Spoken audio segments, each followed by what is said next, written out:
Hermanos y hermanas, en esta clase, como saben, analizamos la Biblia de una manera para, una vez que entendemos la historia, podamos sacar después principios y doctrinas, sea para una clase de escuela dominical o sea para una conversación con alguien, sea en su casa o alguien del trabajo o donde sea.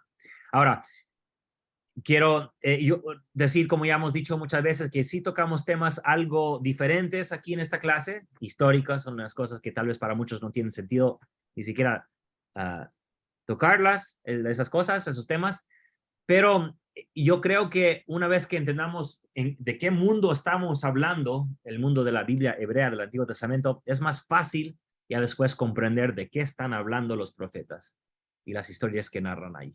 Bueno, con esto comenzamos la clase. Le doy el tiempo al hermano Daniel que ofrezca la oración. Hermano. Sí. Amoroso Padre Celestial, te damos gracias por un día más de vida que nos das. Gracias por la oportunidad que tenemos de escuchar al hermano Noé Correa. Gracias por su servicio. Te pedimos que por favor los puedas inspirar por medio de tu espíritu para que puedas saber cómo guiarnos, cómo enseñarnos. Te rogamos también que bendigas a cada miembro que se unió a este enlace para que pueda ser receptivo y pueda aprender más. En el nombre de Jesucristo, amén. Amén. Gracias, hermano. Como ven aquí, yo puse el título Consejo Divino, y creo que hemos hablado más de ese punto antes, en la literatura poética. Ahora, en el Ven Sígueme, creo que les toca los Salmos o Job, creo. Así que no quería entrarme completamente en los temas de sus libros poéticos. Y Job es un libro poético. Yo sé que hay desacuerdo entre miembros de la iglesia, pero podemos hablar de eso después. Y entonces, pero lo que yo quise hacer es buscar lo que conocemos en los estudios bíblicos como el consejo divino. ¿Qué es eso? El consejo divino es la idea que existía en los antiguos de que Dios no estaba solo, sino que tenía un consejo de dioses que estaba con él. Hemos visto algunas cosas y hemos visto anteriormente cómo podemos ver a Dios el Padre y Dios el Hijo en el texto. Pero lo vamos a hacer ahora buscando la literatura poética, más que nada Salmos y Job. Muy poquito de Job. Y creo que ya pueden imaginarse qué es donde habla de eso en Job. Y aquí de este lado pueden ver cómo están aquí celebrando, cantando las hijas de Israel, digo, las israelitas, jóvenes, mujeres, porque esta literatura, por lo menos los salmos, eran canciones o poemas que se recitaban, se cantaban, algunos relacionados con el templo. Bueno, información extra, por ejemplo, ¿cuál es creo que es el Salmo 24 que dice que las manos limpias y el corazón puro, algo así? Corazón puro y manos limpias. Entonces, se ha dicho que ese parece ser un texto que era para acercarse al templo, según irse purificando, sea simbólicamente o tal vez ritualmente, pero acercándose uno al templo.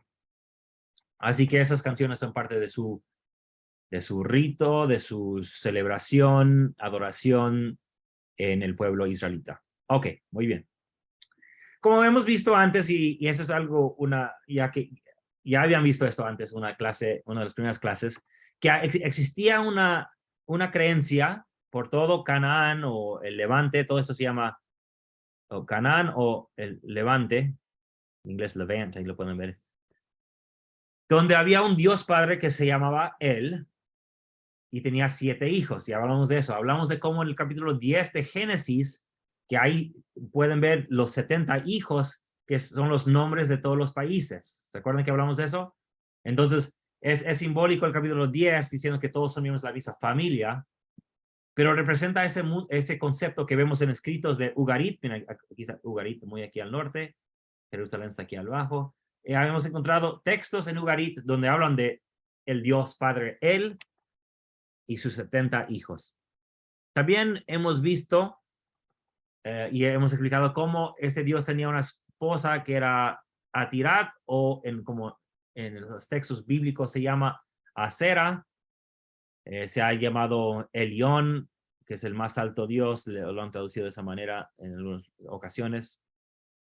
Se llama En los textos ugaríticos lleva este título que vemos en el Antiguo Testamento. También se le llama Padre y también se le llama el Antiguo de Días. Y creo que ese es un tema que quisiera desarrollar tal vez en otro momento, hablando del texto de Daniel, pero en otra ocasión. Y en esos textos parece que vemos ahí, bueno, primeramente se ve que Baal es un hijo privilegiado, que también aparece Baal en la Biblia, pero hay algunas ocasiones donde parece que hasta incluso Yahvé aparece ahí como uno de los hijos del Dios, él, ¿verdad? Y como vimos en una clase anterior, y les invito a que vean esa clase, creo que se llamaba Los dioses de Abraham, Isaac y Jacob, los dioses referente a Dios Padre, Dios Hijo, y un poco del consejo, donde ahí vimos como hay algunos textos que parecen, bueno, eso lo vamos a ver uno en este momento, donde vemos que Yahvé parece ser de Jehová el Dios, el hijo de otro Dios, sea él o nomás el nombre general que es Elohim. Ahora, las palabras, debo decir que este nombre o palabra él termina después de algunos años, se convierte en solamente la palabra Dios, así que se traduce como Dios por toda la Biblia, porque a veces no se sabe si se trata de el Dios Padre de Canaán o de un Dios. Pero hemos visto en clases pasadas cómo podemos ver en algunas ocasiones cuando se hablaba del Dios Padre, él. Eso lo vimos anteriormente. En ese consejo vemos palabras en los textos de Ugarit, donde hablando de los miembros de este consejo, se les llama santos, se les llama estrellas y se les llama ejércitos o huestes del Dios que siguen, ¿verdad? Y todos esos títulos los vemos en el Antiguo Testamento también. Hay una capa de estos seres que son ayudantes. En Ugarit, por lo menos, algunos han pensado si podemos ver a ellos en el texto bíblico también, tal vez en Gabriel, en Rafael, en el libro de Daniel. Bueno, no sabemos, bueno, en Rafael está en un libro apócrifo o extra bíblico, mejor dicho, o sea, que está fuera de la Biblia. Y vemos a los ángeles que son mensajeros, pero son miembros de este consejo. Ahora, eso sería bueno explicar, ya que estamos hablando del tema, que ángel no describe su naturaleza. Yo sé que en el cristianismo e incluso en la iglesia decimos los ángeles son algunos y los que van a ser exaltados son otros. Y nos ha servido como iglesia diferenciar eso. Pero la palabra ángel, como hemos dicho antes, solamente significa mensajero. Eso nos ayuda a entender en la Biblia que son miembros del consejo de Dios, pero son mensajeros de ese consejo, ¿verdad? Entonces todos somos seres humanos en el barrio, pero hace algunos años eran los diáconos que iban, o los maestros pidiendo las ofrendas de ayuno, ¿verdad? Era su papel. No, por ser diáconos no significa que no eran seres humanos, no, son seres humanos con un papel. Igual, los ángeles son seres divinos, pero su trabajo es ser mensajeros, ¿vale? Por eso también hasta dan luz como Moroni cuando desciende y aparece a José Smith, también su luz llena el cuarto del segundo piso ahí de la casa de José Smith. Bueno, un texto, este también lo habíamos visto en esa clase anterior, el Salmo 82 es el que siempre uso para empezar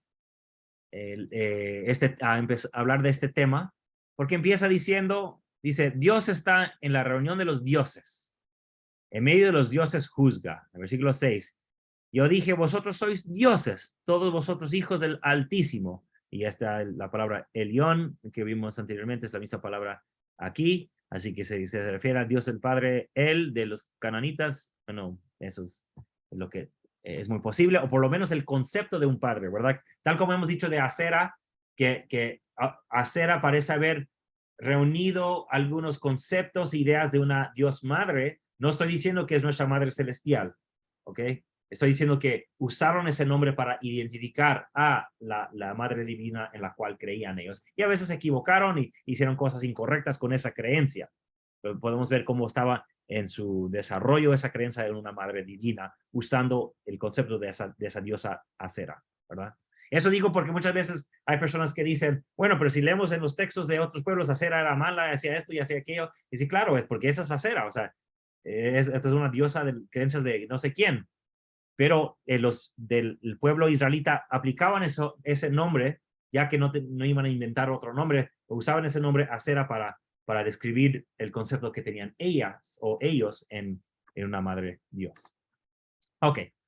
De igual manera, Elión, ha traducido aquí como altísimo, dice, pero como hombres moriréis, caeréis como cualquiera de los príncipes, hablando de esos dioses. Y luego acá vemos, alguien se le dice Dios a alguien que tiene que levantarse.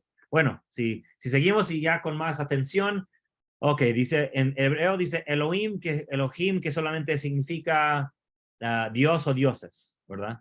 Y tal como dice y creo que en la clase anterior les había dado lo que se llama la exposición doctrinal, el Padre y el Hijo, un documento de la primera presidencia y del quórum de los 12 apóstoles de 1916-17, no me acuerdo cuándo, donde ellos describen, y por primera vez la iglesia identifica a Elohim como Dios el Padre, con ese documento. Bueno, James E. Talmage estaba haciendo eso en esos tiempos también. Básicamente él escribió ese documento y la primera presidencia, el quórum 12 dio el sello.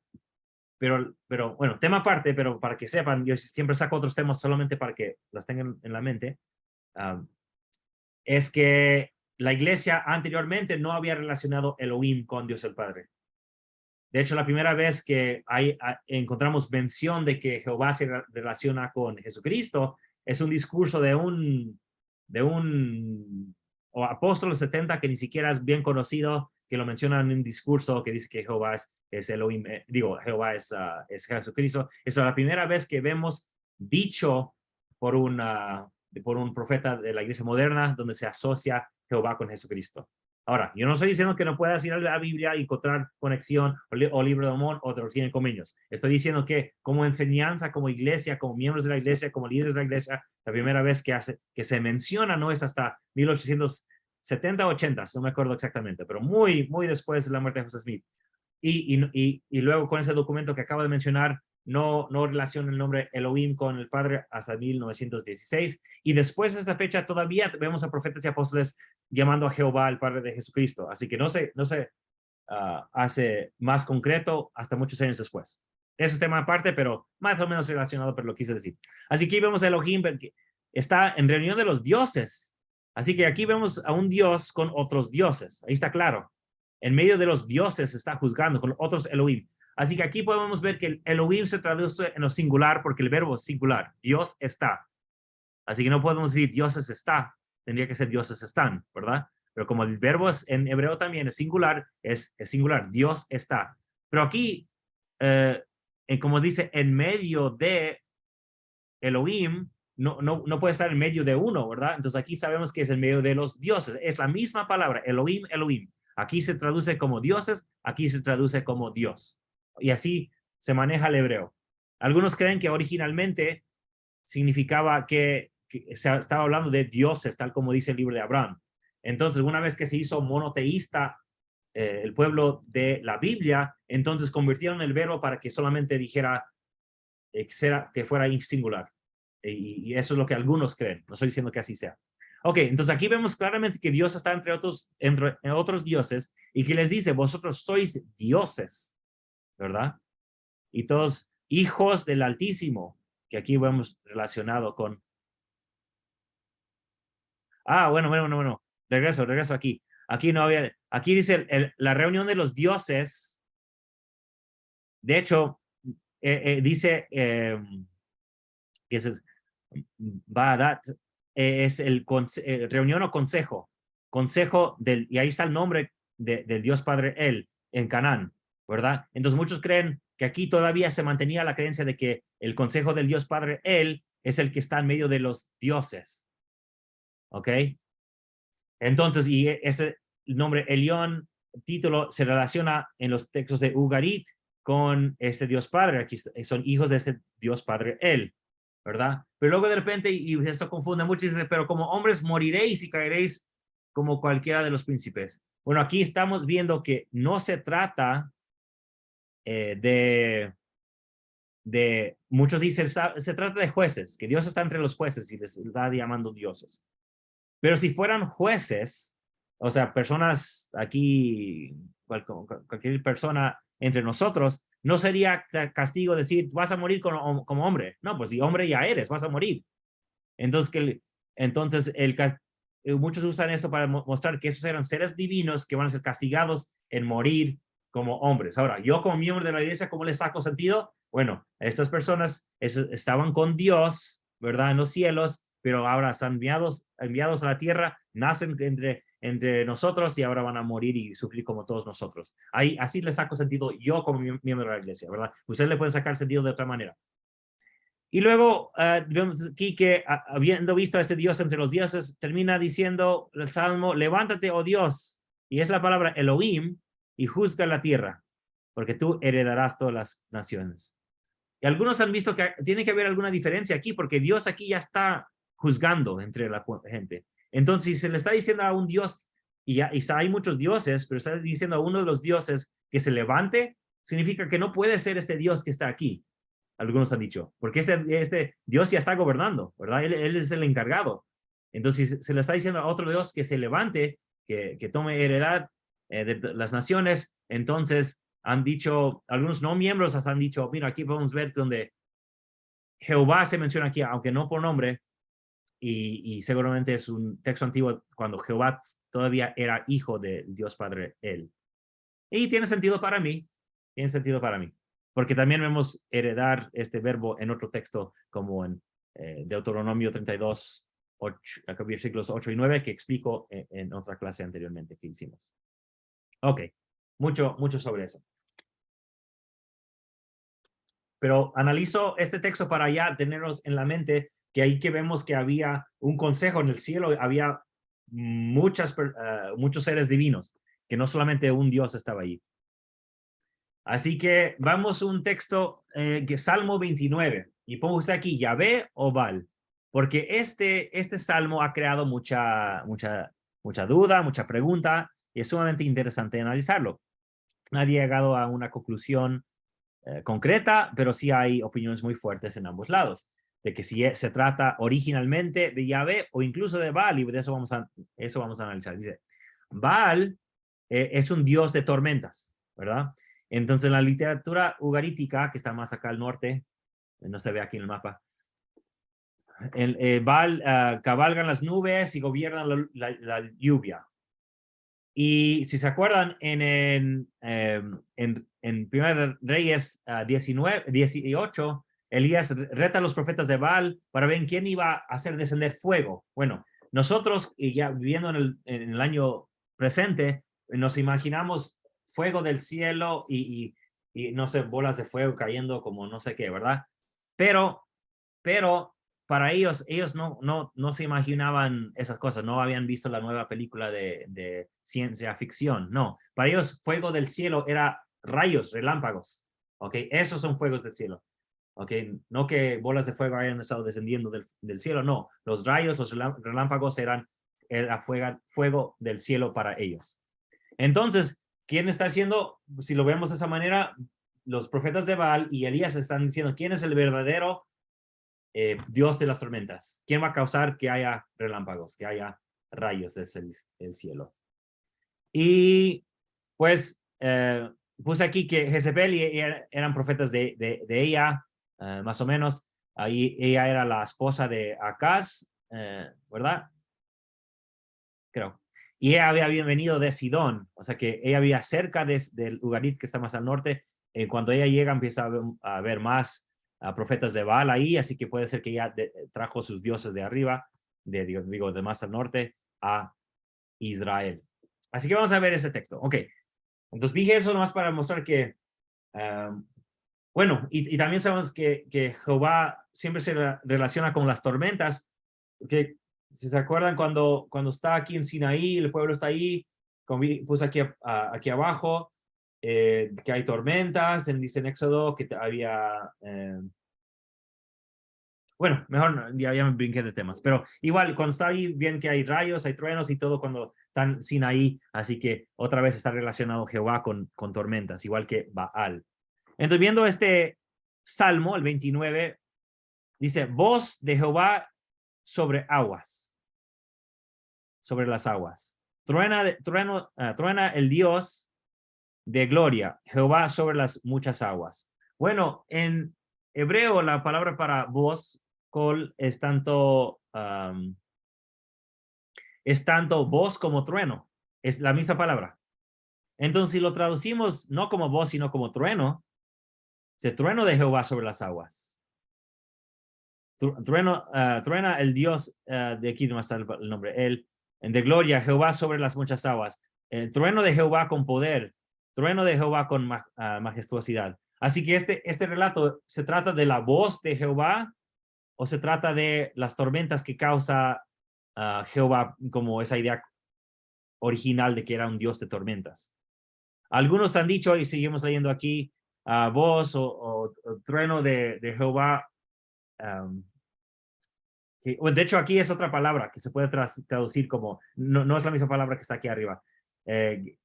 Entonces, que se ha traducido como rayos también. Rayos de Jehová que quebranta los cedros. Sí, Jehová que quebranta los cedros del Líbano. Entonces, muchos han dicho, bueno, si el Dios de tormenta original era Baal, o por lo menos era muy conocido de ser así, y si se refiere de los cedros del Líbano, y el Líbano es Lebanon en inglés, Líbano, los cedros del Líbano están acá arriba. Entonces Jehová, ¿cuándo estuvo Jehová allá? Si su pueblo siempre estuvo al sur. Y aquí podemos ver Dan, que está al norte, así que significa, si nos imaginamos el mapa, Jerusalén está muy, muy al sur. Así que esto que estamos viendo aquí en el mapa está muy al norte. Damasco es Siria, ¿se acuerdan? Es la capital de Siria. La capital de Siria. Entonces muchos dicen, bueno, originalmente pudo haber sido un salmo para Baal, y lo que hicieron los israelitas es, le sacaron el nombre de Baal y pues pusieron Jehová.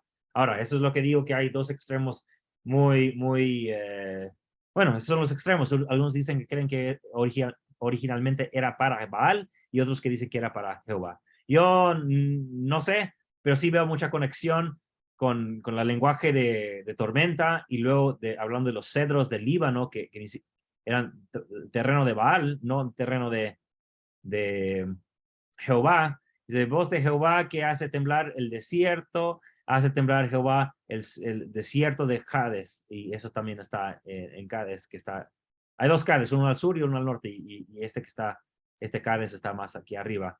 Y Jehová reina en el diluvio, y se sienta Jehová como rey para siempre. Subrayé esto porque nosotros vemos diluvio y nos imaginamos la historia de Noé, ¿verdad? Pero la verdad es que esta palabra se puede traducir mejor como inundaciones. ¿Y donde hay inundaciones? Donde llueve mucho. Y donde llueve mucho, aquí en el norte, no en Jerusalén. Jerusalén es un desierto donde no llueve. Entonces, hay mucho que nos indica que se refiere a un terreno que no es Israel. ¿Y quién es el Dios de ahí arriba? Baal. Y si sacamos el nombre de Jehová y ponemos Baal, tiene mucho sentido. Y solamente digo eso eso para ahora analizar otra parte del texto, pero sin antes mencionar, como quería decir antes, que vemos que Dios causa tormentas en Éxodo, que cabalga los cielos y las nubes en Deuteronomio, Salmos y también Isaías. Y como dije, pues Jehová no era del Líbano, pero ahí vemos que ese salmo se trataba del Líbano. Bueno, digo todo esto, ya que vemos que está en ese mundo del más al norte, de que hay más dioses, y hasta incluso vemos el nombre del Dios Padre, él aquí, para analizar ahora, bueno, primero, antes de eso, aquí están los cedros de Líbano, aquí están los cedros del Líbano, aquí está Ugarit, aquí está Tiro y Sidón, está más arriba, y Jerusalén, nos para ver más o menos cómo se ubican esos lugares. Y buscando encontré esta imagen, así que lo agregué aquí, donde alguien más quiso relacionar los versículos del Salmo con esas partes del norte, ¿verdad? No con el sur, que está más abajo, que no se ve aquí en el mapa. Entonces, para que vean que no soy el único que dice, no, ese Salmo se trata de algo del norte, y de Baal seguramente. Ok.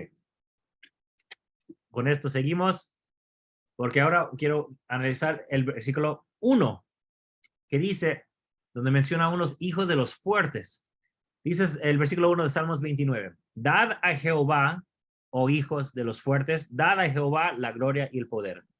Entonces, ¿a quién está hablando? Está hablando a los hijos de los fuertes. ¿Y qué está diciendo que hagan? Que le den a Jehová gloria y poder. ¿ok? Dios de los fuertes. Pero Dios de los fuertes es, pues, Bene X, hijos de el Im. Im aquí, igual que Elohim, significa plural, más. Pero aquí vemos el nombre El, que es el mismo que vimos del Dios Padre El, ¿verdad? Pero aquí decía consejo de Dios, acá dice hijos de Dios. Pero aquí es plural, Elim. Entonces, los hijos de Elim, ¿quiénes pueden ser? Se pueden traducir como los hijos de Elim, o sea,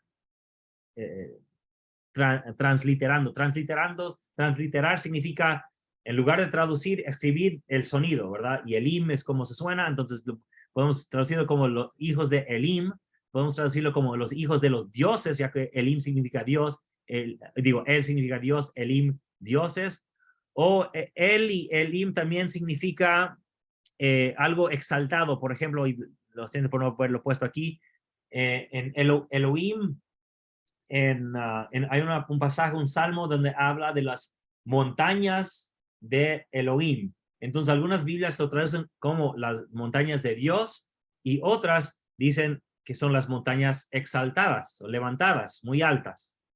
Significa, se puede traducir de ambas maneras. O sea, Dios es un ser exaltado. Nosotros vamos a alcanzar la exaltación, que significa, es sinónimo con ser dioses. Entonces, estos hijos de los fuertes, ¿qué son? ¿Los hijos de Elim? ¿Son los hijos de dioses? ¿Son los hijos de los exaltados? Pues quién sabe, ¿verdad? Pero nuestra Biblia dice los hijos de los fuertes. Como dice aquí, aquí las letras El significan Dios, pero también son el nombre del Dios Padre, de Canaán, ¿verdad?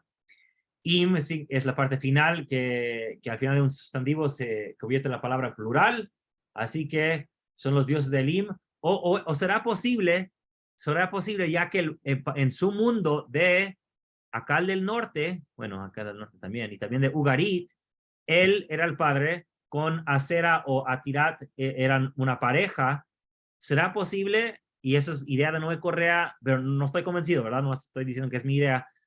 ¿Será posible? Aquí se refiere a padres celestiales, ya que Elim es el padre con uno más, ya sería la madre con él, así que ¿será que los hijos del Dios Padre y de la Dios Madre estarán ahí incluidos? No lo sé, ¿verdad? No lo sé. Pero para nosotros como miembros de la iglesia, yo creo que no nos cuesta para nada ver que estos hijos de los fuertes son hijos de padres celestiales, ¿no? Pero nuestra Biblia dice hijo de los fuertes. Pero fíjense que alguien está diciéndole aquí a Jehová, a estos hijos de los Elim, que le den alabanza a Jehová. Y estos son hijos no de Jehová, ¿verdad? Son hijos de Elim. Y eso es un punto que quiero resaltar, que cada vez que vemos hijos de Dios o de dioses en la Biblia hebrea, nunca son los hijos de Jehová.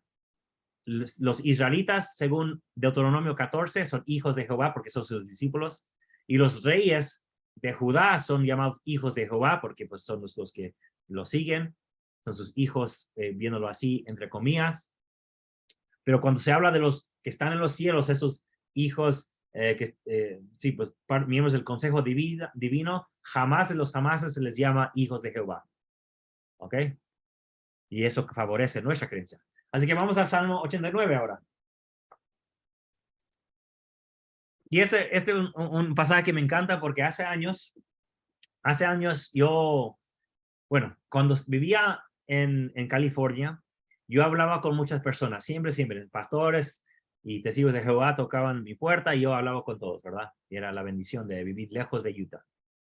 Una vez que llegué a Utah, pues todos miembros de la iglesia, los que no son miembros no quieren tener nada que ver con la iglesia y los que son ex miembros tampoco, ¿verdad? Te atacan por todo, así que conversaciones muy distintas. Bueno, sí.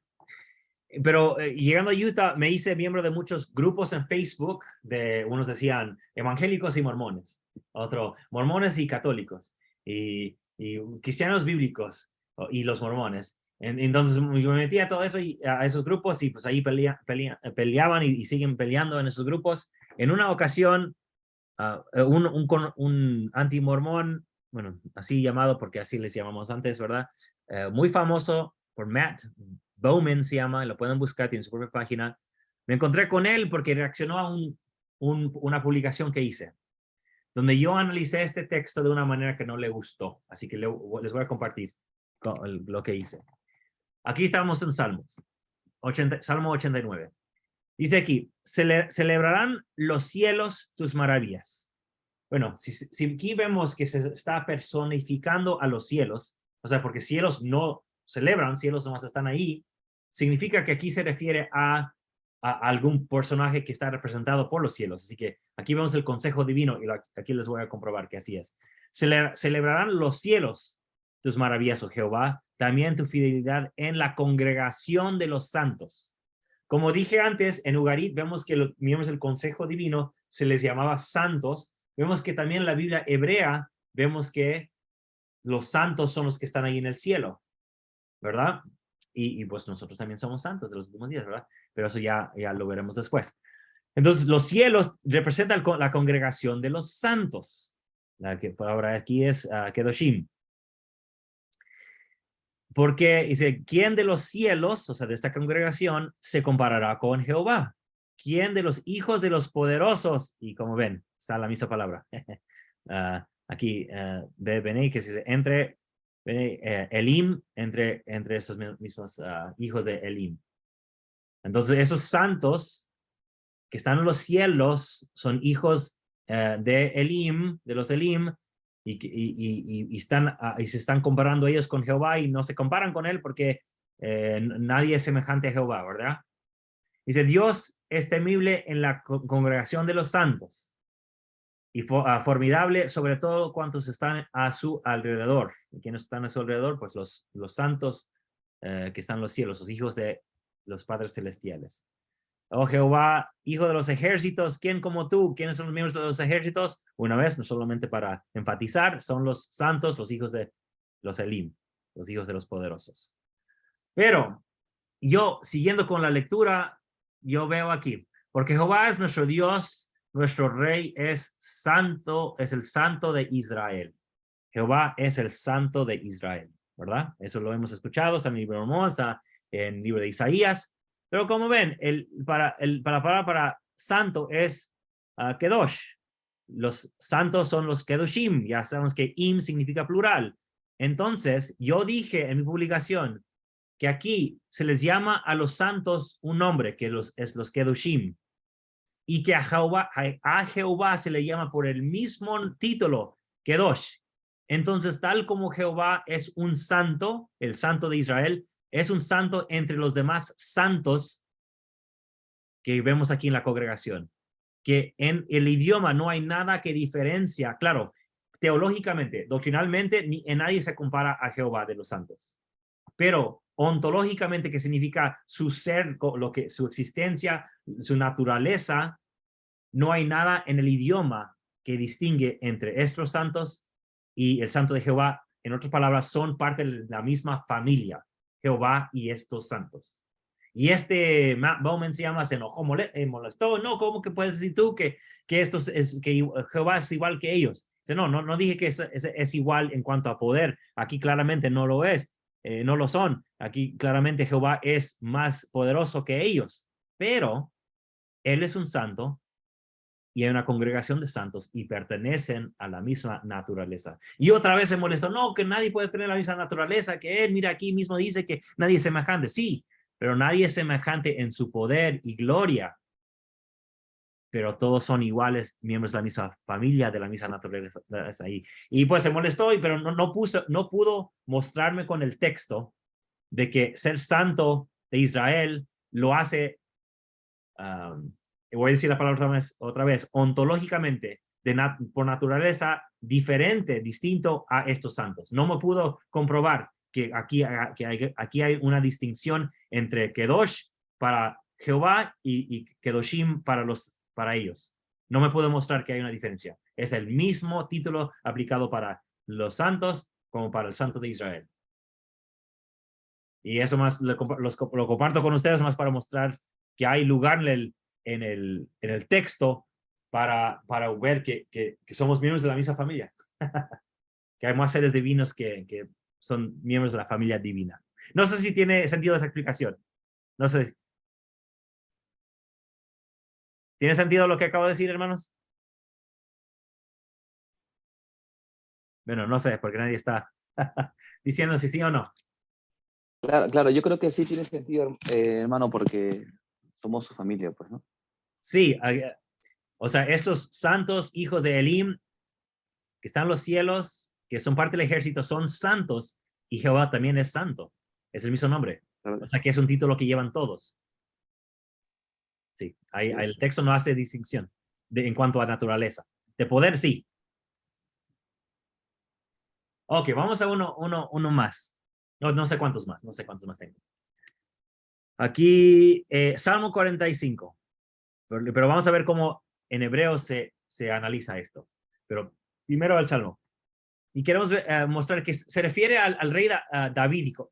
Aquí vamos, empezando con el versículo 1. Dice, rebosa mi corazón de palabra buena. Dirijo al rey mi cántico.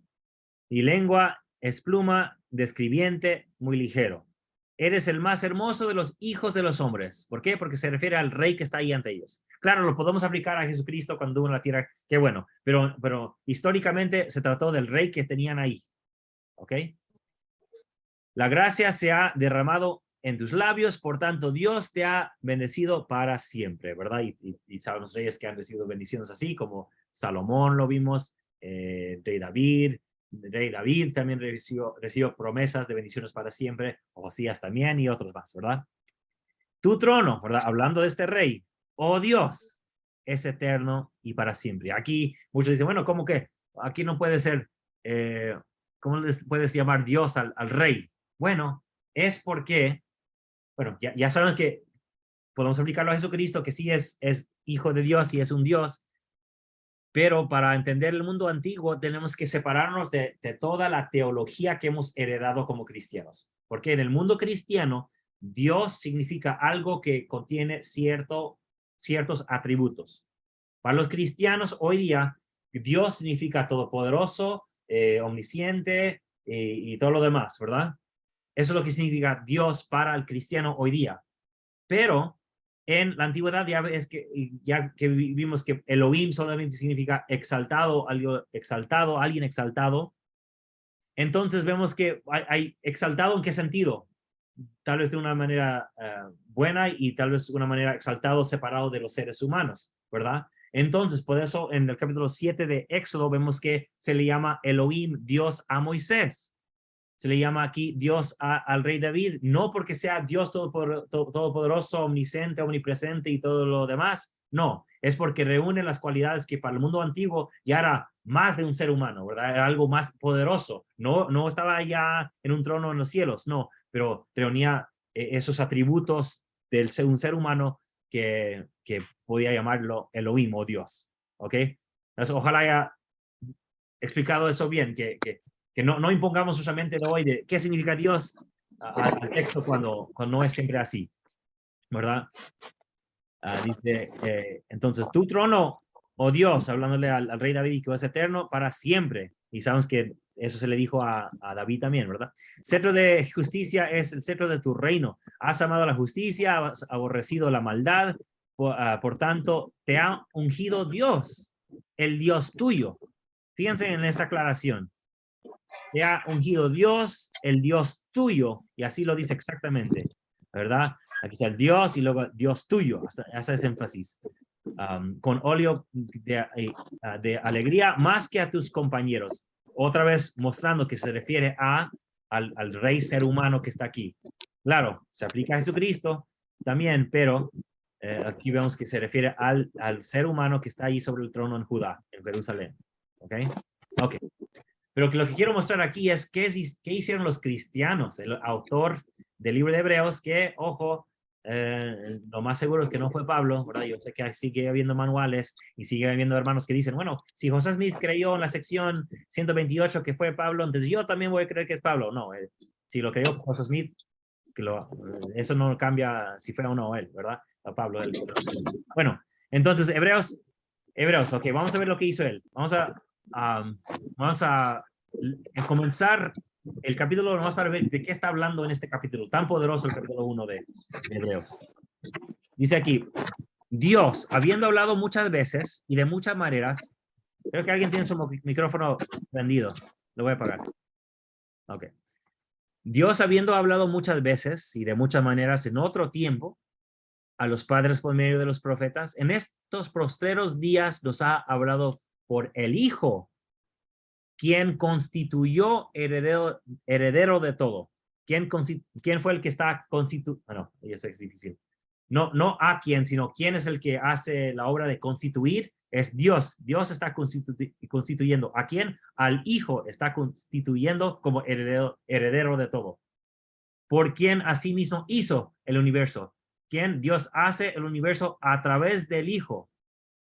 ¿Quién siendo el resplandor de su gloria? ¿Gloria de quién? Bueno, la verdad es que yo supongo que es el Dios que está aquí, porque también se puede referir al Hijo, pero resplandor de su gloria de Dios, la imagen misma de su sustancia, representa la imagen de Dios, de su sustancia, quien sustenta todas las cosas con la palabra de su poder, habiendo efectuado la purificación de nuestros pecados por medio de sí mismo, y se sentó a la diestra de la majestad. ¿Quién es la majestad? Dios en las alturas.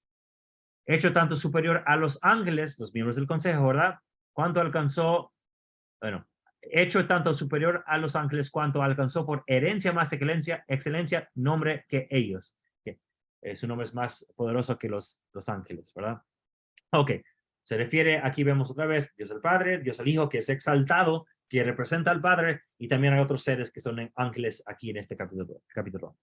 Ahora, aquí vamos a ver cómo analiza tanto este Salmo, el 45, y también vamos a ver cómo analiza un versículo del 102. Ok, pero del Hijo dice, así que lo aplica al Hijo. Recuerden, se refería a un rey davídico que se puede aplicar a Jesucristo, y es exactamente lo que hace Hebreos.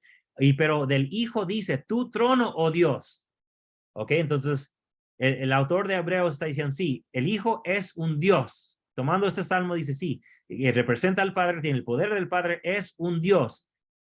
Tu trono, oh Dios, es por los siglos de los siglos. Cetro de equidad es el cetro de tu reino.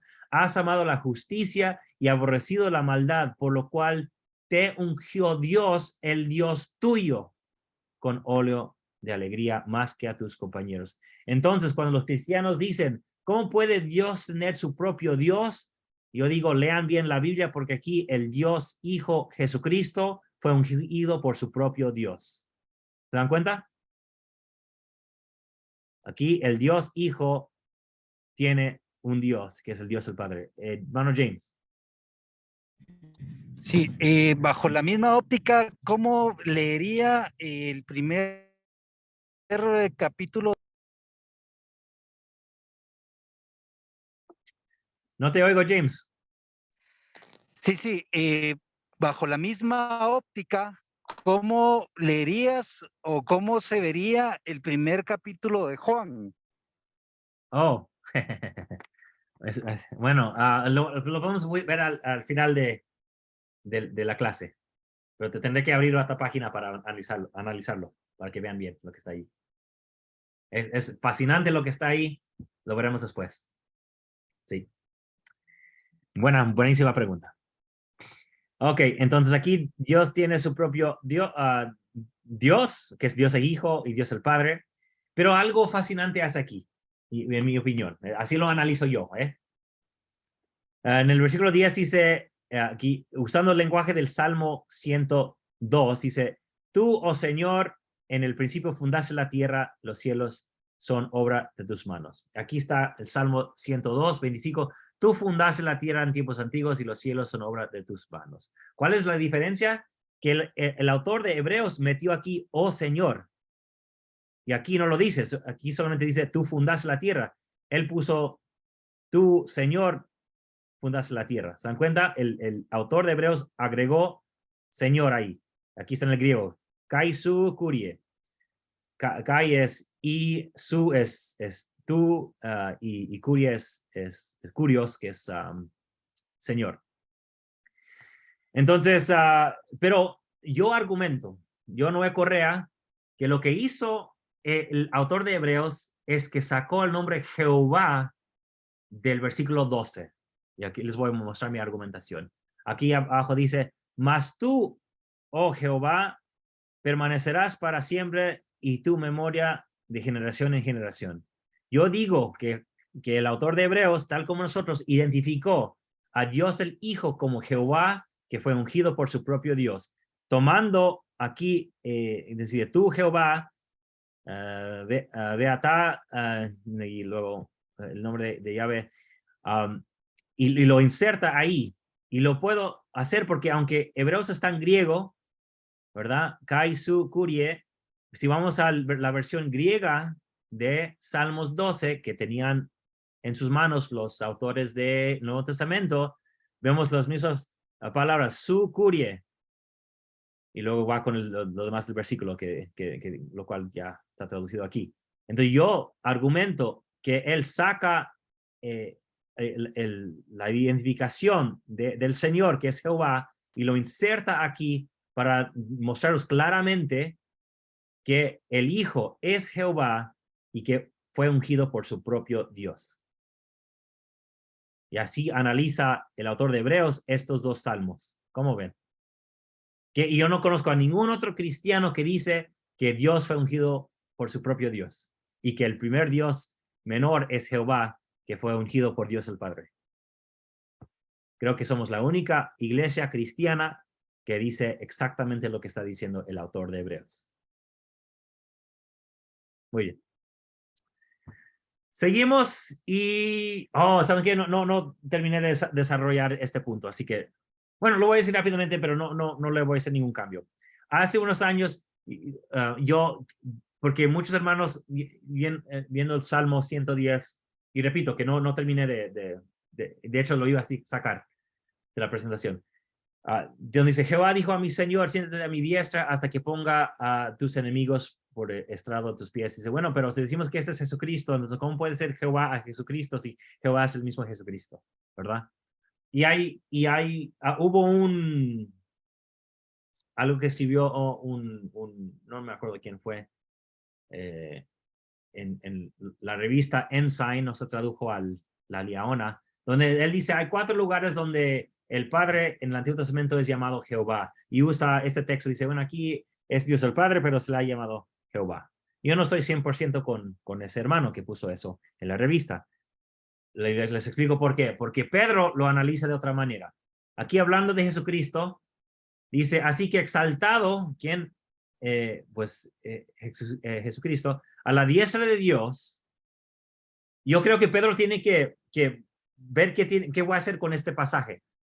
Porque él sabe que fue exaltado a la diestra de Dios, pero aquí parece que Jesucristo fue exaltado a la diestra de Jehová, ¿verdad? Y no es la creencia que tenemos nosotros, ni creo que es la creencia que haya tenido a Pedro. Así que ve aquí, bueno, fue exaltado a la diestra de Dios y decide no poner, aquí es claramente Jehová, no decide poner ni Señor ni nada cerca, lo cambia a Dios. Dice, habiendo recibido del Padre, clarifica que es el Padre del cual está hablando Pedro, la promesa, dice, habiendo recibido del Padre la promesa del Espíritu Santo. Ha derramado esto que vosotros veis y oís, porque David no subió a los cielos, pero él mismo dice, dijo el Señor a mi Señor, siéntate de mi diestra. Y para mí, Pedro tiene que explicar esto, porque aquí es claramente Jehová, pero él dice, bueno, pero se trata del Padre y tiene que explicar por qué dice acá que es Jehová cuando él sabe que es el Padre, ¿ok? Y lo hace aquí en esos versículos. Hasta que pongas tus enemigos por estrado bajo sus pies. Y Dios, sepa pues ciertísimamente toda la casa de Israel, que a este Jesús, a quien vosotros crucificasteis, Dios, el Padre, le ha hecho Señor y Cristo. Yo creo que lo que está haciendo Pedro es asociando Jehová, Señor, y con el decir de Señor, que es el Cristo, el ungido, con Cristo, y siendo Dios, Jesucristo es tanto Jehová como el Señor, pero el que es ¿cómo le digo? Pero este Señor y Cristo, que es Jehová y también el ungido, se sentó a la diestra no de Jehová, sino de Dios el Padre, porque Jesucristo es tanto Jehová como Cristo el Señor. Bueno, como digo, no terminé de explicarlo y no lo quise explicar, a lo mejor ya los confundí más, pero yo creo que Pedro, con el versículo 36, identifica en el Salmo que el Señor es, y el Señor el primer Señor que es Jehová y el segundo Señor que es el ungido, son los dos Jesucristo, pero que fueron exaltados por Dios el Padre, o exaltado por Dios el Padre. Bueno, tal vez los confundí más, y lo siento por no terminar esta explicación aquí, pero olvídense de eso, porque no lo expliqué bien. Ya con este conocimiento que tenemos de este consejo divino, podemos regresar a otros textos y ahora leerlos y ver que tienen sentido, ¿verdad? Si se acuerdan, bueno, no lo vimos en la clase, lo que íbamos a ver, pero decidí esperar para tocarlo después. En Primera de Reyes 22, vemos que un profeta llega porque quieren saber los reyes, de hecho el rey de Israel del norte quiere saber si van a ganar en su guerra. Invita al rey de Judá y reúnen muchos profetas y todos dicen, sí, todo te irá bien, pero el rey de Judá dice, no, pero yo quiero escuchar a un profeta de Jehová. Buscan a Micaías y dice ahí sí, oye pues la palabra de Jehová. Yo vi a Jehová sentado en su trono y todo el ejército de los cielos estaba junto a él, a su derecha y a su izquierda. Y ya comprendemos por qué, porque ha sido exaltado Jehová para gobernar sobre este consejo que aquí se llaman ejército. Y Jehová dijo, ¿quién inducirá a Acab para que suba y caiga en Ramot de Galad? Y uno de los miembros del ejército, ¿se dan cuenta? Uno de ellos decía de una manera y otro decía de otra. Entonces, cuando yo digo que es un consejo, es verdaderamente un consejo, porque cada quien está dando su opinión, ¿verdad? Si quién voy a enviar, uno dice una cosa, otro dice otra cosa, y luego dice, y salió, bueno, el hebreo dice el Espíritu, pero no creo que se refiera al Espíritu Santo, pero salió el Espíritu, uno de ellos, y se puso delante de Jehová y dijo, yo le induciré, y Jehová le dijo, ¿de qué manera? Y él dijo, este Espíritu habló y dijo, yo saldré y seré espíritu de mentira y de en boca de todos los profetas. Y él dijo, y no sé quién es él, bueno, seguramente es Jehová, lo inducirás y aún lo conseguirás, ve pues y hazlo así. Lo que quiero resaltar aquí, y no se confundan si dicen, bueno, ¿cómo que Jehová va a mandar un espíritu de mentira? No, pues es un concepto que tenían los antiguos, y bueno, que Jehová controlaba todo. Pero lo que quiero resaltar es, aquí vemos que Jehová sí está en consejo, que por lo menos, bueno, el ejército, pero 3 hablan, 1, 2 y 3, ¿verdad? Y de lo que se dijo, Jehová escoge el último y lo manda a cumplir. Así que aquí vemos cómo obra el consejo divino en el cielo, que yo digo que debe ser como manejamos los consejos que tenemos en la iglesia, sea de la sociedad de socorro o del obispado o el consejo que sea, es escuchar de cada quien y escoger la mejor decisión, ¿verdad? Siguiendo el consejo divino que está en los cielos. Otro ejemplo, y ese es menos reconocido. El otro es obvio, porque ahí dice que está ahí con todos sentado en su trono. Pero aquí es uno que la verdad, algunos hasta se molestarían si vieran que de esto se trata. Porque muchos ven esta parte de Isaías del capítulo 40 hasta el final como la parte más monoteísta de las escrituras. Y es cierto, pero debemos reconocer que en ese concepto monoteísta que hay ahí, hay también la idea de un consejo divino. Y que debemos ver que el consejo divino ahí es no uno monoteísta, sino muchos lo han llamado monólatra, que significa que hay un solo Dios que es el más poderoso sobre otros. No que solamente existe un Dios, sino que hay un Dios más poderoso que los demás. Así que leamos el capítulo 40. Dice, consolad a mi pueblo, dice vuestro Dios. ¿Ok? Entonces, Dios está hablando con muchas personas. Si Isaías o la persona que sea, porque hay desacuerdo en si Isaías fue el autor de esta parte, y de eso vamos a hablar en el futuro, cuando ya toquemos el tema de Isaías. Pero si Dios está hablando con el profeta, pues aquí vemos un problema, porque aquí está hablando con muchos, ¿verdad? Dice, consolad a mi pueblo, dice Dios. Así que Dios está hablando con muchos. Dice, hablad al corazón de Jerusalén y decidle a voces que su lucha ha terminado, que su iniquidad es perdonada, que ya ha recibido de la mano de Jehová el doble de todos sus pecados. Entonces aquí vemos... culto hay, ¿sí, verdad? Perdón, James. Perdón, se activó mi micrófono. Ok. Entonces aquí vemos a Dios con su consejo, enviándoles a ir a mostrarle a Jerusalén que ya han sido perdonados, ¿no? Y yo como miembro de la iglesia, yo digo, bueno, como está hablando de Jehová en tercera persona, ¿verdad? Y ya ha recibido de la mano de Jehová el doble por todos sus pecados. Yo puedo decir, bueno, ¿estará hablando Dios el Padre al consejo, diciendo que han recibido de la mano de Jehová, hablando de él en tercera persona? Bueno, yo no sé, pero es posible ver que aquí Dios el Padre habla a su consejo sobre lo que ha hecho Jehová. Es posible. Pero en los estudios bíblicos reconocen que aquí está Dios hablando a su consejo.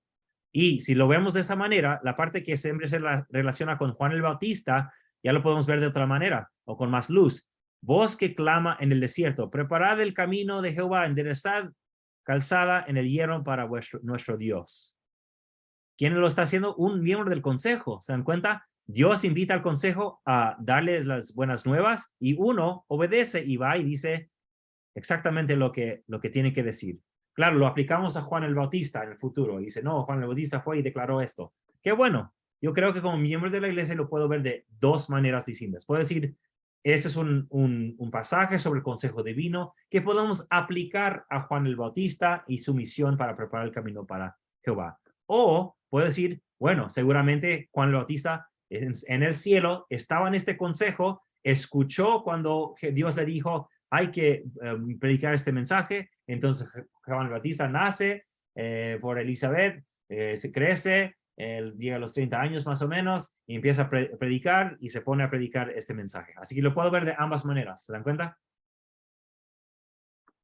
Igual lo dice, y una voz que decía, da voces. Así que otro miembro del consejo está diciendo a alguien más que dé voces y él respondió, no sé quién, si es la primera voz o alguien más, no lo sé. ¿Qué tengo que decir a voces? Toda carne es hierba, toda su bondad como flor de campo. Bueno, eso estoy hablando de lo que dice el pasaje. Pero vemos que aquí hay conversación entre los miembros del consejo, ¿no? Y luego a alguien más se le dice, súbete sobre un monte alto, anunciadora de buenas nuevas de Sion. Levanta fuertemente tu voz, anunciadora de buenas nuevas de Jerusalén. Levántala, no temas, di a las ciudades de Judá y aquí al Dios vuestro. Entonces yo creo que podemos ver el consejo divino enviado a dar las buenas nuevas, pero también adoptado por los que están sobre la tierra, también dando la voz de buenas nuevas. Así que en otras palabras, nosotros también podemos pertenecer a ese consejo divino al obedecer la invitación de Dios de proclamar buenas nuevas al mundo.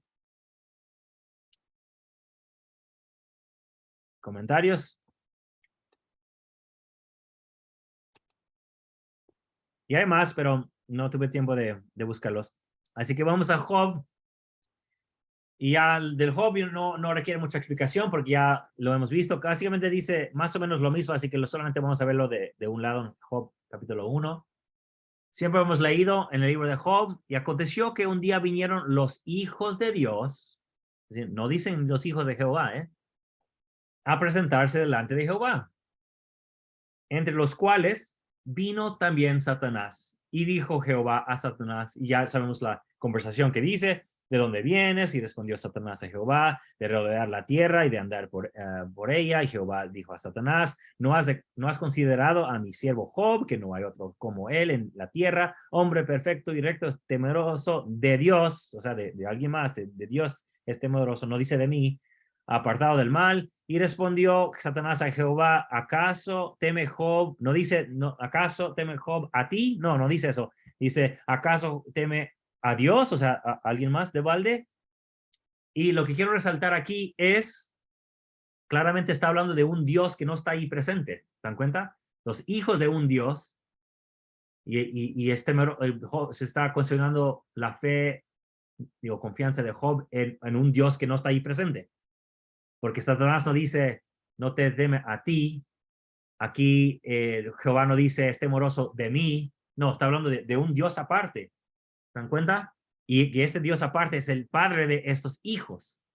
Algo más, que los estudiosos han visto, y digo eso para que vean y escuchen que no solamente es una idea sud, miembros de la Iglesia de Jesucristo de los Santos de los Últimos Días, sino que los estudios bíblicos reconocen que aquí entre los hijos de Dios vino Satanás. ¿Por qué? Porque Satanás es uno de los hijos de Dios. Satanás es nombre del papel, del rol que tiene el adversario. Así que vino entre ellos el adversario. Así se traduce Satanás, el calumniador, el adversario. Entonces, el adversario era uno de los hijos de Dios. Así que de nuevo vemos a Jehová, que está junto con los demás hijos de un Dios que no está ahí presente, y que Satanás o el adversario es uno de los hijos de Dios. Entonces, mi pregunta es, ¿qué otra iglesia cree que hay un Dios Padre, que entre los hijos se encuentran muchos hijos, Jehová y el adversario?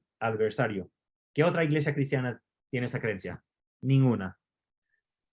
Y ya podemos entender mejor la escritura que memorizamos del capítulo 38, cuando dice Jehová, ¿dónde estabas tú cuando yo fundé la tierra? Y le hace más preguntas y le dice, cuando alababan las estrellas del alba, y estrellas es otra palabra en la literatura ugarítica que se usa para identificar a esos seres que están miembros del Consejo Divino, y se regocijaban los hijos de Dios.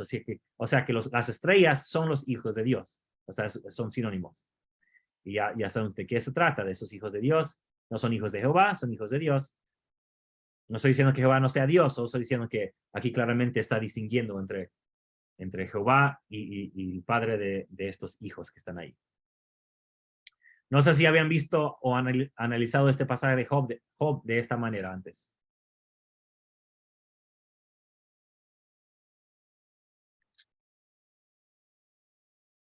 Y creo que no terminé de...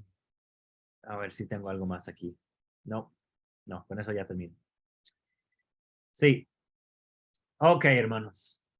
Tocamos muchos temas. Creo que muchos temas buenos, porque algunos critican nuestra creencia. ¿Sabes qué?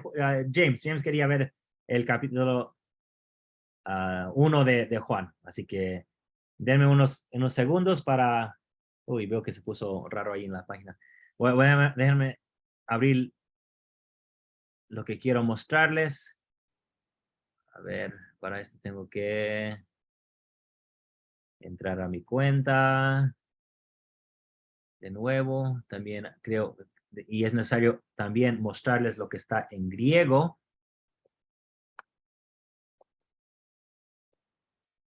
Es sumamente necesario que les muestre eso. A ver, aquí está en español, aquí están. Bueno, mejor les comparto lo que estoy haciendo. A ver, digamos. Para que vean lo que estoy buscando aquí.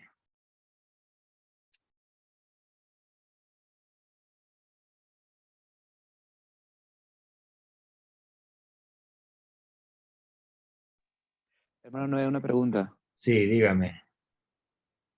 Entonces, la iglesia de Jesucristo de los últimos días, ¿a partir de cuándo cree que Jehová es Jesucristo? Miren, mi hermana crucificada sí contestó esa pregunta. Porque ¿Por qué? la cosa es que nadie, como digo, nadie ni siquiera lo menciona hasta el 1870 y algo, 80 y algo, no me acuerdo exactamente. Y no ni siquiera fue un apóstol bien conocido, y pudo haber sido un 70. Y no más lo menciona, siendo Jesucristo es Jehová. Y no es hasta que, buena pregunta. No es hasta que, si vieron mis clases sobre la historia de la iglesia, hablé de cómo Brigham Young creó la creencia de Adán Dios, donde él empezó a enseñar, y yo sé que algunos muy fieles hermanos apologistas van a decir que estoy equivocado y estoy dispuesto a ir a los documentos si quieren, pero él creía que Adán Miguel era Dios el Padre, y que Jehová era un abuelo Dios y que Elohim era un bisabuelo Dios. Y lo vemos claramente explicado de esa manera en un diario de José F. Smith, el hijo de Hiram Smith, que era apóstol. Él en una reunión, él escucha a Brigham Young y lo escribe. Dice, mira, aquí está Adán, Dios el Padre, Jehová, Dios abuelo, y Elohim, Dios bisabuelo. Entonces está en el diario de José F. Smith escuchar eso de esa manera a Brigham Young. Entonces, ya que no se sabía quién era quién, empezaron a surgir las dudas. Entonces, cuando llegas a ser profeta, el presidente Wilford Woodruff, vemos que hace una declaración. Dice, no se preocupen quién es Elohim, no se preocupen quién es Jehová, no se preocupen quién es Jesucristo, no se preocupen quién es Adán. Adán es Adán, Jehová es Jehová, Jesucristo es Jesucristo, Elohim es Elohim. Y alejen esas cosas. ¿Por qué? Porque tanta confusión había causado Brigham Young que los hermanos empezaron a, pues no sabían, ¿verdad? Luego, bueno, sigue así el problema. Entonces, y Talmage, él pues llega a una conclusión muy buena, y es la que encontramos en Jesús el Cristo, y es la que ahora tenemos. O sea, eso vino de Talmage, ¿eh? De él deberíamos estar muy agradecidos. Entonces, se les pide presentar un documento para resolverlo ya por fin, y en eso está escribiendo también el libro de Jesús el Cristo. Entonces, lee lo que explica Talmage. Talmage dice, no, Jehová es Jesucristo y Elohim es Dios el Padre. La primera presidencia y el coro de los dos dice, ¡pum!, de acuerdo. Entonces, ponen su sello y se publica en, creo, 1916. Se llama una exposición doctrinal, lo pueden buscar en Google. Buenísima explicación, buenísima explicación. Exposición doctrinal, el Padre y el Hijo. Y ahí oficialmente es donde se declara eso. Pero no se concretiza porque tenemos declaraciones o enseñanzas por profetas después que todavía están relacionando Jehová con Jesucristo. Entonces, ¿en qué momento por fin se convierte? Yo no sé, pero creo que el libro Jesús el Cristo, creo, o sea, no nada definitivo, creo que Jesús el Cristo ayudó a solidificar, se dice, no sé, a hacer más concreta esa creencia de que Elohim es el Padre y Jehová el Hijo. Hermano, una pregunta. Entonces, el libro de Jesucristo de James Talmage es por parte también de, no sé si escuché todo, o sea, todo lo que dice Jesucristo es doctrina o no. No, recuerden que lo único que es doctrina es lo que apoyamos en la conferencia general, ¿verdad? Solamente eso es doctrina. Entonces, por muchos años había hermanos que decían que porque él escribió ese libro en las oficinas del templo de Lago Salado, de Salt Lake. Entonces muchos decían, por haberlo escrito ahí significa que todo ahí es verdadero y que no se equivocó en nada. Pero ya a través de los años hemos descubierto muchas cosas que bueno, en muchas cosas se había equivocado porque no existía el conocimiento sobre esos temas cuando escribió el libro. Claro, hay muchas cosas muy buenas y es un libro que todos debemos leer por lo menos una vez, pero yo recomiendo, bueno, lo malo es que todos están en inglés. Muchos profesores de la BYU han escrito comentarios sobre Jesús el Cristo para que uno pueda irse actualizando con la nueva información que hemos conocido sobre el mundo del Nuevo Testamento. Sí. Miren, más para agregar un poco algo de detalles aquí, antes de ir a Juan 1, lo siento, James, es que antes no existía la idea de que todo lo que decía un profeta era oficial. Ese término de oficial ni siquiera existía. Eso empezó cuando el 70, Bruce R. McConkie escribió un libro que decía Doctrina Mormona. Por primera vez salió la idea de que una autoridad general podía declarar que era doctrina. Por primera vez, doctrina mormona. Y como saben, si han visto la historia, muchos no estaban de acuerdo con que haya sacado ese libro. La primera edición le dijeron que la revisara, que corrigiera muchas cosas. Entonces lo hizo sin permiso. Bueno, buscó permiso, pero luego buscó cómo esquivarlo, ¿verdad? Entonces ya con esa idea para los miembros ya empezaron a decir, los líderes cuando hablan es oficial. Entonces ya hemos llegado al punto hoy día que decimos que toda cosa que dice un profeta y apóstol es oficial. cosa que no existía antes, pero eso hemos adoptado en nuestra iglesia y pues esa es la historia de cómo lo hemos adoptado. Y así lo digo, adoptamos esa creencia. Porque podemos buscar muchísimas declaraciones de profetas y apóstoles de nuestra dispensación que han dicho cosas que jamás aceptaríamos como doctrina. Así que no podemos decir que todo lo que dicen es doctrina. Ok, muy bien. No sé si sigue ahí James. Sí, claro. Ok, vamos a actualizar esto aquí. Ok. Ok, como saben, dice en el principio, el verbo era el verbo y el verbo estaba con Dios y el verbo era Dios, ¿verdad? Y, oh no, ¿qué está pasando aquí? Y a mí me gusta subrayarlo de diferentes maneras, y como no sé si han notado, pero a mí me gusta subrayar al Padre como con amarillo y al Hijo con azul. Y eso me ayuda a mí a distinguir aquí. En el principio era el verbo, que es el Hijo, y estaba con Dios el Padre. Okay, el verbo estaba con Dios el Padre, ahí está claro. Y el verbo era Dios. Entonces, si el verbo era Dios y si estaba con Dios el Padre, eso significa de que un Dios estaba con otro Dios. Y lo clarifica en el versículo 2 diciendo, ¿y quién? Este Dios, o sea, gramaticalmente, se refiere al sustantivo anterior, y que es Dios. Entonces, este Dios estaba en el principio con Dios. Así que aquí claramente está hablando de dos dioses. Pero vamos a ver algo más aquí. Aquí lo vemos en griego. Este era, no, versículo equivocado. Ok, en archei, eso es en el principio. En significa, era, pero existía hologos, que es el traducido como verbo, pero también el razonamiento, consejo. Logos significa muchas cosas. Verbo en nuestra Biblia. En el principio existió este concepto, este verbo que estaba, y este verbo estaba en proston theon, estaba para Dios. Y dice con Dios en nuestra traducción, pero pros se puede ser más como estaba para él, era para 10.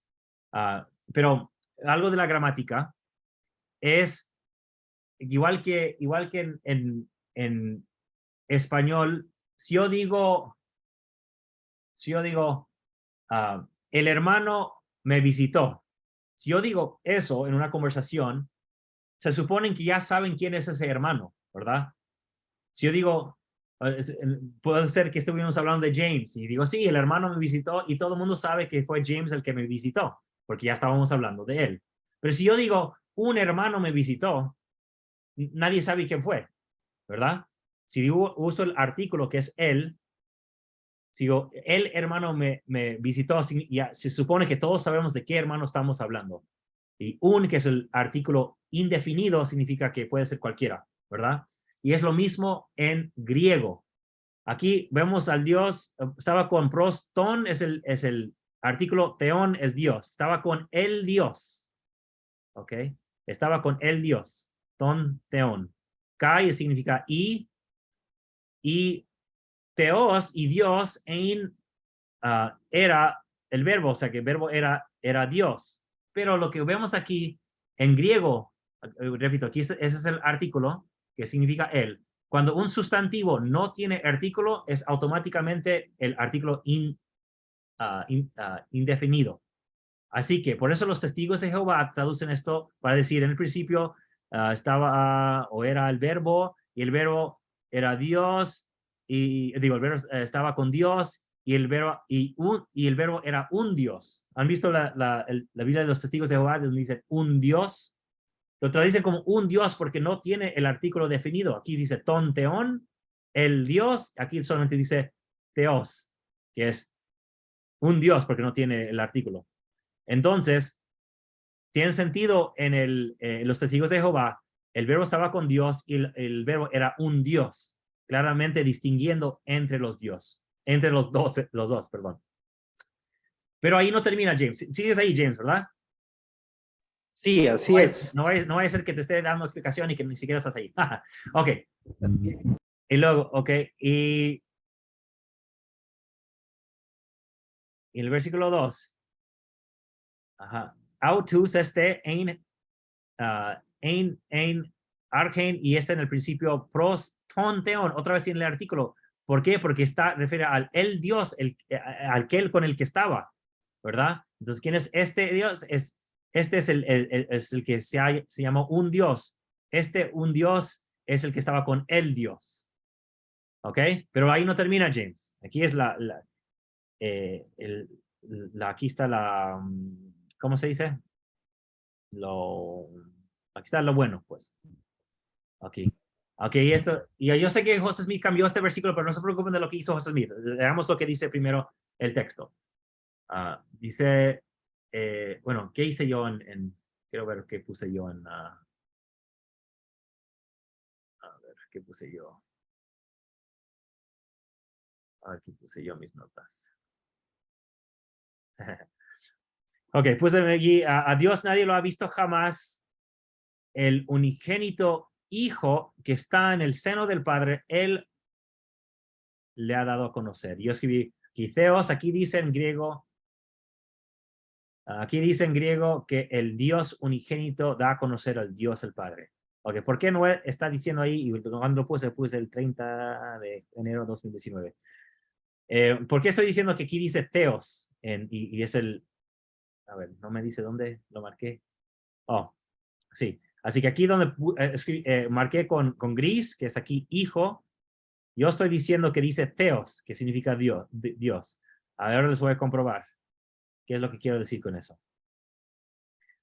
Ok, Theon Udeis, Euraken. Ok, nadie jamás, Popote, nadie jamás ha visto. Eso es jamás, eso es nadie.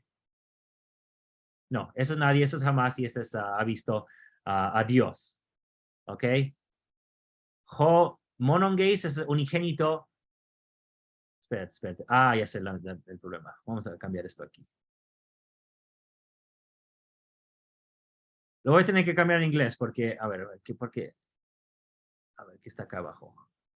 Aquí está mejor. Miren, para que vean una diferencia. Aquí tiene este que se pronuncia huios.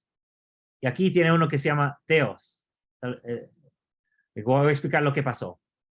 En los textos recientes, así no sé si así le dicen, más modernos, y tiene esta palabra huios que es hijo. Esos son los textos nuevos. En los más antiguos, no dice hijo, huios, dice theos, Dios. Entonces, leámoslo de otra manera. Entonces, nadie jamás ha visto a Dios, pero el Dios unigénito, Joón, el que está eiston kolpon, y que está en el seno Petron del Padre, aquel, o sea, hablando del Dios, ex negasato, lo ha dado a conocer. Entonces, fíjense lo que está diciendo. El Dios unigénito que está en el seno del Padre, Él da a conocer a Dios el Padre. Un Dios, este Dios, da a conocer a este Dios, que es el Padre. ¿Cómo ven? Aquí vemos a dos dioses claramente en el griego. Pero lo que pasa es como, ese es el más antiguo, pero esto lastima la fe cristiana, así que no les gusta, ¿verdad? Entonces lo han cambiado o no lo traducen bien, pero claramente dice Dios, si regresamos aquí, donde dice aquí, entonces si corrijo esto y le pongo Dios en lugar de hijo, nadie jamás, a Dios nadie lo vio jamás. El unigénito Dios, el Dios unigénito, Dios el Hijo, que está en el seno del Padre, Él le ha dado a conocer. Yo me acuerdo una vez estaba estudiando con los testigos de Jehová, y ellos sí ponen Dios aquí. Ellos sí lo ponen. Y una vez me dijeron, ¿cuándo, en qué momento llaman al Hijo Dios, a Jesús Dios? Muéstrame una sola ocasión donde le llaman a Jesús Dios. Y le dije, ¿me presta su Biblia? Y sí. Si busco un pasaje, ¿me lo puede leer? Sí. Fui a este pasaje y se lo leí en su Biblia que dice, bueno, no sé cómo lo dicen, qué palabras usan, pero sí dice, a Dios nadie le vio jamás, el Dios unigénito que está en el seno del Padre le ha dado a conocer. Y le dice, ¿el unigénito qué, hermano? Dijo, bueno, Dios unigénito. ¿Y de quién está hablando? De Jesucristo. Usted me pidió dónde llama a Jesucristo Dios. Ahí está. Ahí vemos a dos dioses, a Dios Hijo y Dios Padre. Y no dijo nada más después de eso. Entonces, yo creo que esto, James, apoya esta interpretación. Así que aquí podemos decir que se refiere a dos dioses, uno que estaba con el otro. ¿Por qué? Porque en el 18 clarifica que hay un Dios que no se dio a conocer como revelándose. Y yo sé que siempre pensamos bueno, pero dijo, Dios el Padre se apareció a José Smith. Claro, pero José Smith vino después, vino 2 años después. Aquí está diciendo que nadie vio a Dios el Padre y que siempre habían visto ¿quién? A Dios el Hijo, que lo da a conocer. ¿Y cómo lo sabemos? Porque Jehová sí se presentó a muchas personas, ¿verdad? ¿Y quién es el unigénito y a Dios? Es Jehová, que da a conocer el Padre.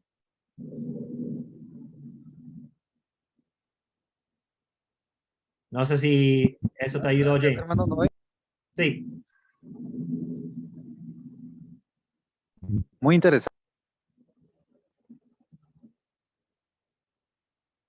No sé si hay alguien más que tiene algún punto de vista sobre esa explicación o si está de acuerdo o no, o me quiera corregir, porque a veces me equivoco también.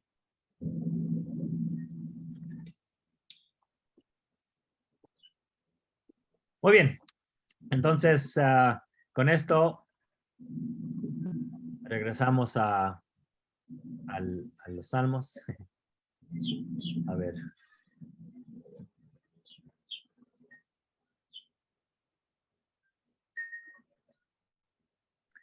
¿Hay alguna pregunta o comentario de alguien, hermanos?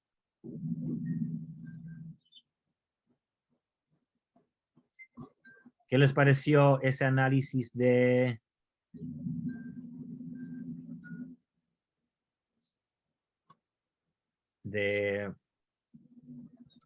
consejo divino en la Biblia?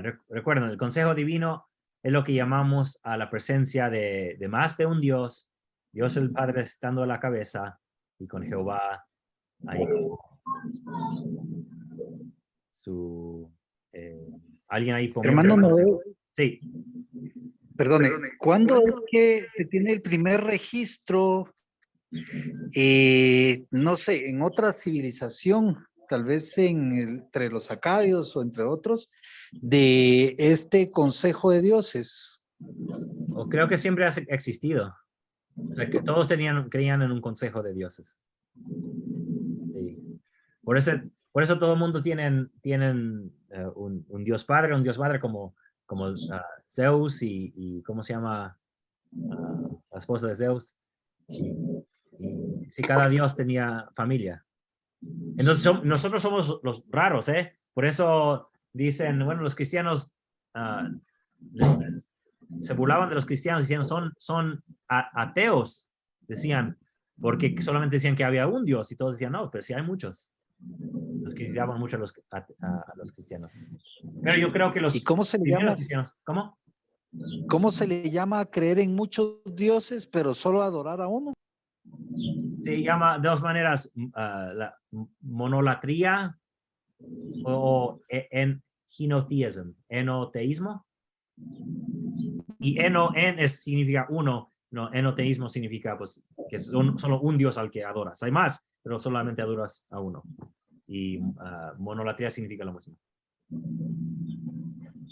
Si mono, pues uno, y la parte de la tría significa adoración.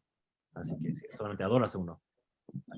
Enoteísmo es que solamente es uno y eso solamente adoras a uno. Es diferente a monoteísmo, que significa que solamente existe uno. Que es una creencia que ni siquiera está en la Biblia, ¿verdad? Claro, claro.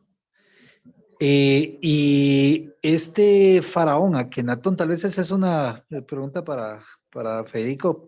¿Sabes si él era enoteísta o era monoteísta?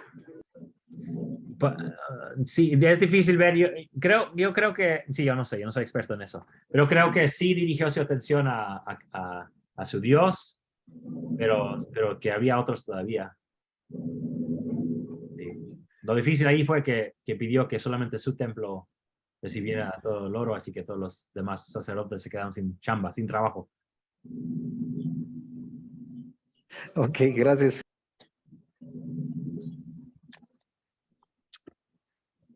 ¿Algún comentario, hermanos? No sé cómo pasó en la clase anterior que pedí preguntas y nadie dijo nada y luego cerré la sesión y todo el mundo tenía preguntas del tema de la clase.